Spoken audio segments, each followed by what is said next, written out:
नमस्कार दोस्तों, कैसे हैं आप? आई होप अच्छे होंगे और घर पे खूब पढ़ाई कर रहे होंगे। आज फिर एक मैं नया पेपर लेकर आ गया हूँ। ये पेपर जो हुआ था 23 अगस्त 2017 को, ये सेट नंबर 10 हमारा होगा। जैसा कि आप जानते हैं कि हम लोग पुलिस कांस्टेबल जो कि 2017 में कंडक्ट किए गए थे, उनके प्रीवियस ईयर पेपर लगा रहे हैं, जिसमें हम मैथ और मेंटल एबिलिटी वाले जो क्वेश्चंस होते हैं उनको हम सॉल्व करते हैं, ताकि आने वाले एग्ज़ाम में ये आपके लिए काफ़ी हेल्पफुल साबित हो। तो बस वीडियो को शुरू से लेकर लास्ट तक देखिए, ताकि आने वाले एग्ज़ाम में ये आपको फ़ायदा पहुंचाए। और यदि वीडियो आपको अच्छी लगे तो वीडियो को लाइक करने में बिल्कुल कंजूसी ना करें, शेयर भी करिए और सब्सक्राइब भी करिए। चलिए शुरू करते हैं हम पहले क्वेश्चन से। ये रहा हमारा पहला क्वेश्चन, जो कह रहा है कि the value of M four which 5 to the power M divided by 5 to the power minus M is equal to 5 to the power 5। तो आपको क्या बताना है? एम की वैल्यू बताना है। इसको मैं लिख के दिखाता हूँ। ये कैसा दिया हुआ है? 5 की पावर एम दिया हुआ है, नीचे डिवाइड में दिया हुआ है 5 की पावर माइनस 3 दिया हुआ है, और इक्वल में कितना दिया हुआ है? 5 की पावर 5। बचपन में आपने रूल पढ़ा होगा, ए की पावर एम और नीचे आता है ए की पावर एन। यदि इसको मैं सॉल्व करता हूँ, जब मेरी कोई भी वैल्यू नीचे से ऊपर जाती है तो वो माइनस में चली जाती है, और यदि माइनस है तो प्लस में हो जाती है। इसको मैं कैसे लिख सकता हूँ? ऐसे लिख सकता हूँ। बस यही वाला इसमें कंसेप्ट लगेगा और ये क्वेश्चन सॉल्व हो जाएगा। चलिए मैं इसको रब करता हूँ। ठीक है, अब इसमें हमको क्या करना है? जो हमारा नीचे 5 दिया हुआ है, ये जो वैल्यू दी गई है इसको ऊपर लेके जाइए। अब देखिए यहाँ पे ये वैल्यू माइनस में दी है, जब ऊपर जाएगी तो ये प्लस में हो जाएगी। तो फाइनली मेरे को जो वैल्यू मिलेगी, वैल्यू मिलेगी 5 to the power M into 5 to the power minus 3 की जगह ये हो जाएगा प्लस 3। ठीक, इक्वल टू में कितना दिया है? 5 टू द पावर 5। ओके, ये हमारा दिया हुआ है।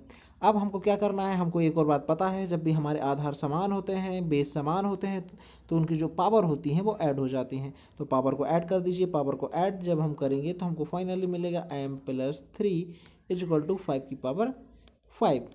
जब हमारे यहाँ पे बेस सेम है और इक्वल है तो उनकी पावर भी जो है वो इक्वल हो जाएंगी। तो हमको यहाँ पे जब लिखेंगे तो हमारी क्या आएगी value? M plus 3 is equal to 5। और यहाँ से हमारी m की वैल्यू निकल के आ जाएगी। 5 में से जब 3 जाएगा तो हमारा बचेगा 2।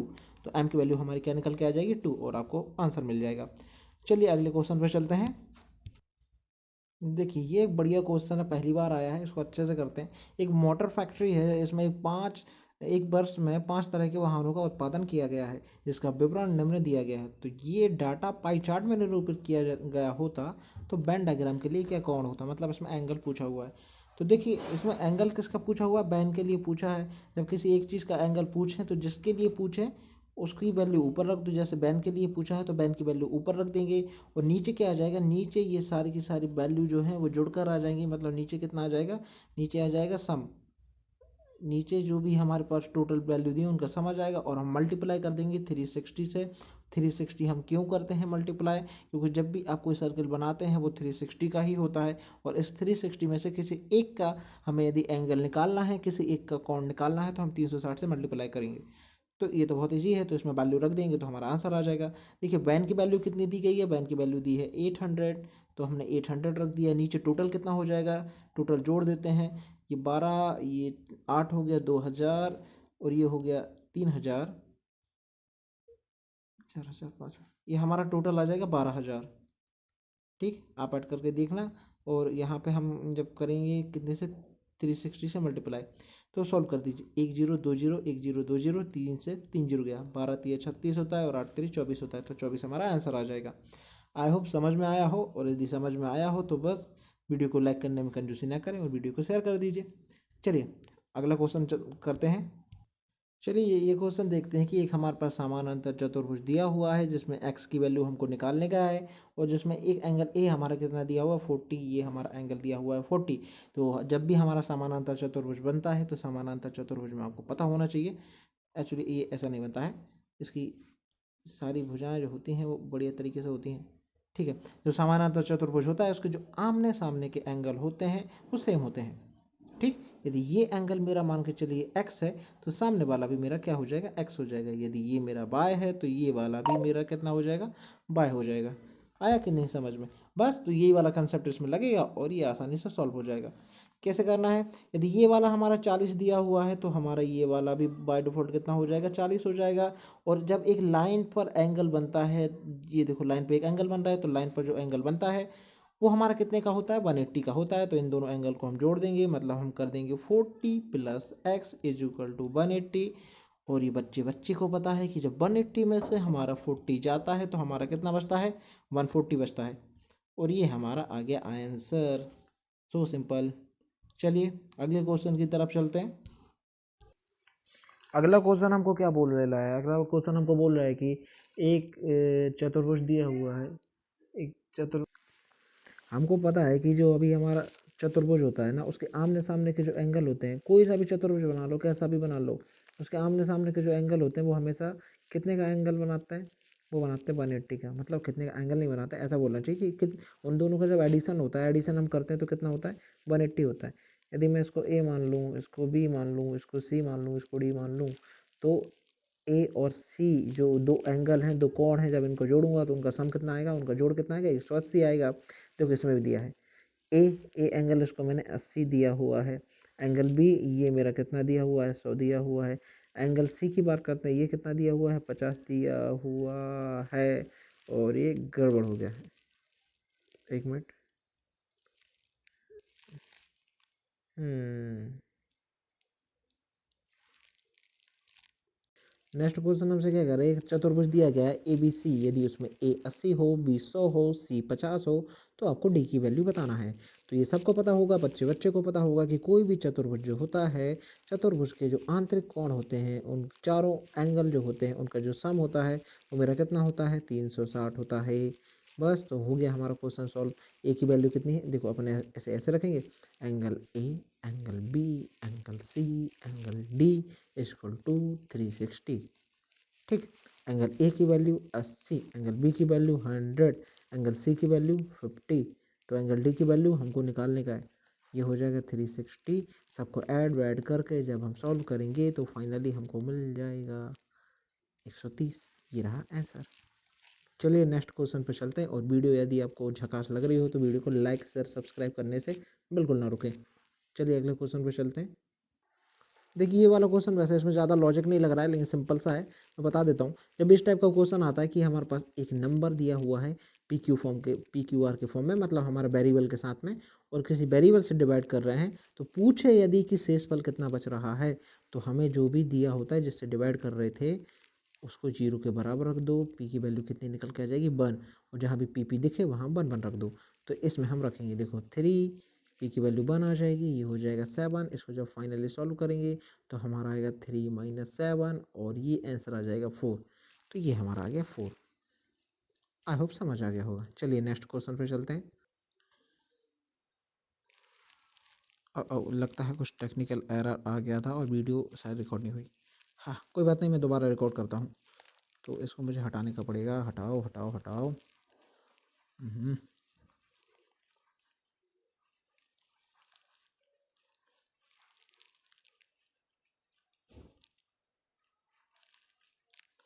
एक्चुअली मैं रिकॉर्डिंग ऑन करना भूल गया, तो मैंने इसको हटा दिया। अब मैं दोबारा बता रहा हूँ, दोबारा हमारा क्वेश्चन दिया हुआ है, हट जाना भाई। दोबारा हमारा क्वेश्चन क्या दिया हुआ है, एक हमारा लकड़ी का ब्लॉक दिया है जिसकी बिमाई मतलब डायमेंशन दी है 2 मीटर, 80 मीटर, 80 सेंटीमीटर, 40 सेंटीमीटर, और यहाँ पे दिया है 20 सेंटीमीटर। तो देखो यहाँ पे सेंटीमीटर, यहाँ पे सेंटीमीटर, यहाँ पे सेंटीमीटर, तो ये मीटर यहाँ क्या कर रहा है, इस मीटर को बदलना पड़ेगा सेंटीमीटर में। तो बच्चे बच्चे को पता है कि 1 मीटर बराबर हमारा कितना होता है, 100 सेंटीमीटर होता है। ठीक, 100 सेंटीमीटर होता है, तो 2 मीटर में हमारा कितना हो जाएगा, 200 सेंटीमीटर। ठीक, हमारी एक बात ये निकल के ऊपर आ गई। अब एक और बात हमको क्या पता होना चाहिए, 3 अलग अलग बिमारी दी हैं, अलग अलग डायमेंशन दी, इसका मतलब ये घन आप दिया हुआ है। तो उसने हमसे पूछा क्या है, घन वाले आयतन कितने काटे जा सकते हैं, घनाकार ना, मतलब आपको वैल्यू निकालना है, तो वैल्यू निकालने के लिए आपको क्या करना पड़ेगा, उसका आयतन निकालना पड़ेगा। तो घनाभ का जो आयतन होता है, यहाँ मैं लिखता हूँ, घनाभ का जो आयतन लिखता हूँ मैं, आयतन निकाल रहा हूँ, वो मेरा कितना होता है, लंबाई मल्टीप्लाई चौड़ाई मल्टीप्लाई ऊंचाई। ठीक, इसमें मैं वैल्यू रख दूंगा, वैल्यू रखता हूँ, ये हो जाएगा 200। बी की वैल्यू कितनी मान लेता हूँ मैं, 80। और एच की वैल्यू कितनी मान लेता हूँ, 40। इन तीनों को जब मैं सॉल्व करूंगा तो आंसर आएगा 1 2 3 4, ये आ गया। अब घन का आयतन, जब मैं घन के आयतन की बात करता हूँ, जब मैं घन का आयतन निकालता हूँ, तो घन का आयतन मेरा क्या होता है, भुजा का क्यूब। अरे ऐसा नहीं बेटा, भुजा का क्यूब क्या होता है, भुजा का क्यूब। तो भुजा हमारी कितनी दी है, 20 दी है। ठीक, 20 का क्यूब करना है, 20 का क्यूब करेंगे तो हमारा कितना आ जाएगा, एक दो तीन 8,000 आ जाएगा, मतलब बीच का 3 बार मल्टीप्लाई करना है। अब जब आपको फाइनली निकालने का है, उसमें क्या करना है हमको हमको ये करना है कि वैल्यू जब निकालना है, नंबर ऑफ कॉइन निकालना है, नंबर ऑफ ब्लॉक निकालना है, तो इसमें इससे हम दे देंगे डिवाइड। तो दे देते हैं डिवाइड, यहाँ लिखता हूँ मैं वैल्यू 6 4 1 2 3 4, नीचे आ जाएगा 8,000, 1 2 3 1 2 3, 8 से ये गया 8 8 या 64 और एक जीरो के एक जीरो, आंसर हमारा आ गया 80। आई होप अब आपको समझ में आ गया होगा। चलिए नेक्स्ट क्वेश्चन पे चलते हैं। और मैं फिर बता रहा हूँ, मैं इसके सारे क्वेश्चन बिल्कुल नहीं करा रहा हूँ क्योंकि बहुत ज़्यादा टाइम लग जाता है, बहुत छोटे छोटे क्वेश्चन भी होते हैं जो थोड़े टफ जैसे क्वेश्चन लग रहे हैं कि आपको करने में परेशानी आएगी, मैं उन्हीं क्वेश्चंस को करा रहा हूँ। लेकिन यदि इसके अलावा भी आपको किसी क्वेश्चन में डाउट होता है कि यार ये हमको समझ में नहीं आ रहा है, तो कमेंट में डाल देना, मैं उसको बता दूंगा। चलिए नेक्स्ट क्वेश्चन पर चलते हैं। देखिए ये क्वेश्चन है साधारण ब्याज वाला, हमने अभी तक ये भी क्वेश्चन नहीं किया है जहाँ तक मेरे को याद है। ये पहला ही क्वेश्चन जो हम कर रहे हैं, चलिए इसको करते हैं। पैन हो गया एक्टिवेट, ये आ गया नीचे, ठीक है। 9 महीने के लिए 18% ब्याज की दर से 1200 रुपये का साधारण ब्याज क्या होगा। सिंपल सा पड़ा होगा, वैसे इसके लिए फॉर्मूले की भी जरूरत नहीं है, लेकिन मैं फॉर्मूले बता दे रहा हूँ क्योंकि बचपन में सबने पढ़ा होगा तो सबको एकदम अपना अपना जैसा लगेगा कि ये बढ़िया है। लेकिन इसमें एक चीज़ ये जानने वाली बात होती है, जो टी की वैल्यू होती है ना, वो हमारा जो टाइम होता है वो क्या वार्षिक निकालता है, मतलब साल भर के लिए निकालते हैं। लेकिन यहाँ पे हमको क्या दिया हुआ है, यहाँ पे हमको दिया हुआ है जब 9 महीने दिए हैं तो मंथ को आपको बदलना है। यदि ईयर में तो मैं क्या करूँगा, 12 से करूँगा डिवाइड, तो फाइनली मैं क्या कर दूंगा 9/12। बस हो गया क्वेश्चन, इतना ही है, कुछ दिया ही नहीं है। साधारण ब्याज पूछा है तो साधारण ब्याज का फॉर्मूला आपके पास है ही है। ठीक है, लिखना स्टार्ट करिए। मुझे ये कलर पसंद नहीं है लेकिन ठीक है। क्या करते हैं, पी की वैल्यू हमारे पास कितनी है, 1200 रुपये है। आर की वैल्यू कितनी है, 18 है। मंथ कितने हैं, 9 है।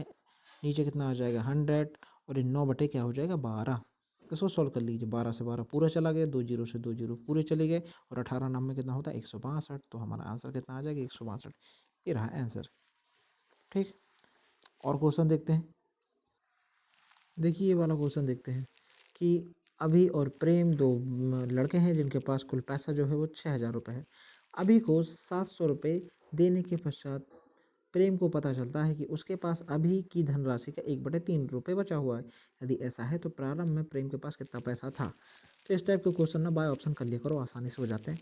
पहला ऑप्शन उठा लो 400, ये तो बहुत ज़्यादा छोटी वैल्यू लग रही है, तो अपना ये ऑप्शन तो हो ही नहीं सकता, तो अपन सेकंड वाला उठा लेते हैं।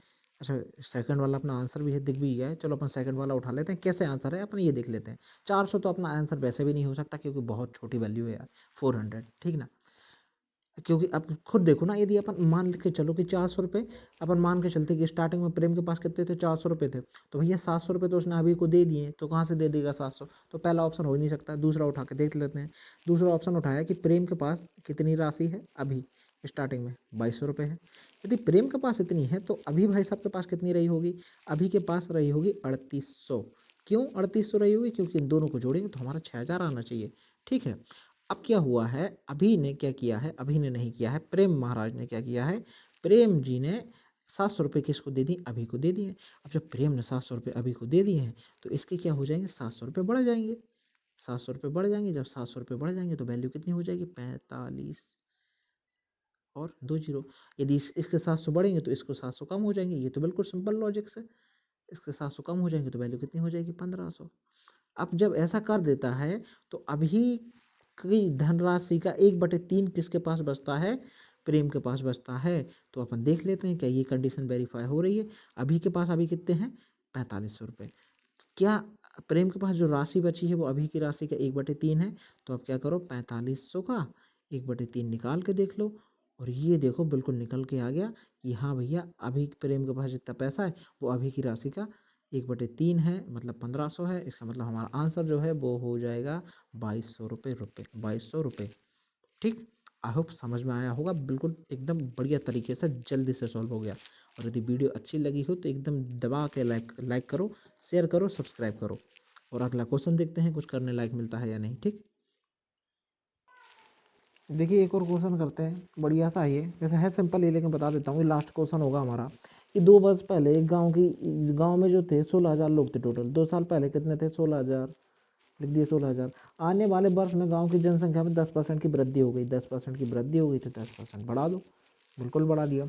लेकिन अगले वर्ष कुछ लोग गांव छोड़ के चले गए और उससे 18% की कमी हो गई। 18% की जब कमी हो गई तो बचे कितने, 82% लोग बचे।